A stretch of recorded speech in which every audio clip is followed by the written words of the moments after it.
পারমাণবিক ইস্যুতে আলোচনার মধ্যেই এবার ওমান যাচ্ছেন ইরানের প্রেসিডেন্ট মাসুদ পেজেশকিয়ান। যুক্তরাষ্ট্র ও ইরানের মাঝে পঞ্চম দফার পরোক্ষ বৈঠক আয়োজনের গুঞ্জনের মধ্যেই পেজেশকিয়ান ঘোষণা দিলেন সফরের বিষয়টি। ইরানের পারমাণবিক ইস্যুতে যখন দেশটির সাথে সরাসরি আলোচনার পথ খুঁজে পাচ্ছিলেন না মার্কিন প্রেসিডেন্ট ডোনাল্ড ট্রাম্প, ঠিক তখনই মধ্যস্থতাকারীর দায়িত্ব পালনে আগ্রহ দেখায় ওমান। এরই মধ্যে 4 দফার পরোক্ষ আলোচনা শেষ হয়েছে হোয়াইট হাউস ও তেহরানের মাঝে, যার 3টি অনুষ্ঠিত হয় ওমানের রাজধানী মাসকাটে আর অন্যটি ইতালির রাজধানী রোমে হয়েছে। যদিও 4 দফার আলোচনাতেই ওমান ছিল মধ্যস্থতাকারীর ভূমিকায়, তবে বৈঠক হলেও চুক্তি করতে ব্যর্থ হয় তেহরান ও হোয়াইট হাউস।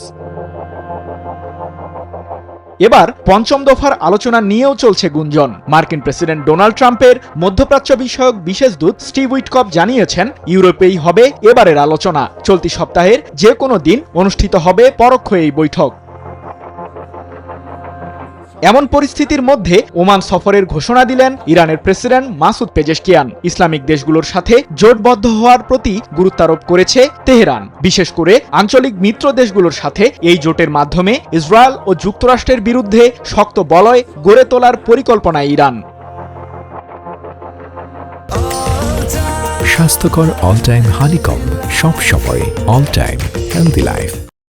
বিজ্ঞান ও প্রযুক্তির পাশাপাশি বাণিজ্যিক সম্পর্ক উন্নয়নে ওমানের সাথে চুক্তি করবে ইরান, এমনটি জানিয়ে দেশটির প্রেসিডেন্ট মাসুদ পেজেশকিয়ান বলেন, আসন্ন এই সফর দুই দেশের মধ্যকার সম্পর্ক উন্নয়নে একটি নতুন মাইলফলক উন্মোচন করবে। এই সম্পর্ক কেবল কৌশলগতই নয়, বরং মধ্যপ্রাচ্যে গঠনমূলক সহযোগিতা বৃদ্ধিতে গুরুত্বপূর্ণ ভূমিকা পালন করবে। তবে ঠিক কবে পেজেশকিয়ান যাচ্ছেন ওমানে সে বিষয়ে কোনো তথ্য জানা যায়নি। 19 মে এক প্রতিবেদনে বিষয়টি নিশ্চিত করেছে মধ্যপ্রাচ্য ভিত্তিক সংবাদ মাধ্যম মেহের নিউজ এজেন্সি।